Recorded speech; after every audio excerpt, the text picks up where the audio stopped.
Une ambiance de fête règne sur la place emblématique du 13 mai, au cœur de la capitale Antananarivo. Des milliers de Malgaches, drapeaux à la main, visages souriants, se rassemblent tous les jours depuis le samedi 11 octobre pour célébrer la chute du président Andry Rajoelina et pour saluer et acclamer l'armée.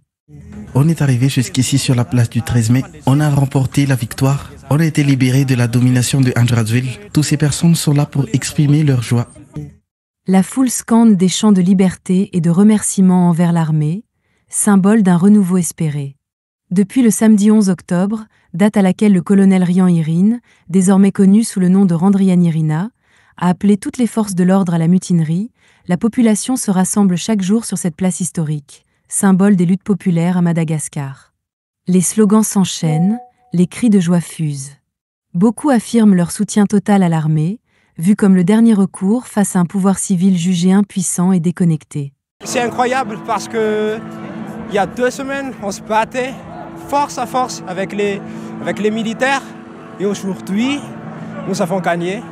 Une annonce vraiment qui mérite une célébration nationale. Dans la foule, certains brandissent des pancartes « Misaotra Miaramila ».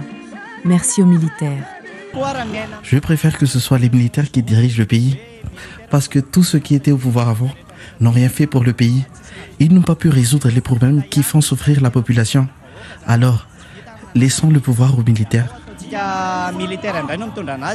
On remercie les militaires d'avoir pris leurs responsabilités. Je souligne ici, pour la population malgache, que ce n'est pas un coup d'État.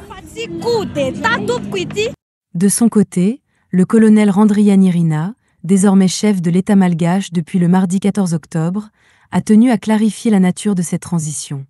Le colonel insiste. Cette prise de pouvoir militaire n'est pas une confiscation, mais un acte de sauvegarde nationale, en attendant la reconstruction des institutions. On a pris le pouvoir parce qu'il n'y a rien qui marche à Madagascar. Il n'y a pas de président, il n'y a pas de président du Sénat, il n'y a pas de gouvernement.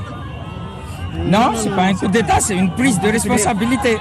La Haute Cour constitutionnelle, HCC, a d'ailleurs entériné cette transition, confiant les fonctions de chef de l'État à Randrianirina et prononçant la destitution du désormais ex-président Rajoelina pour vacance de poste.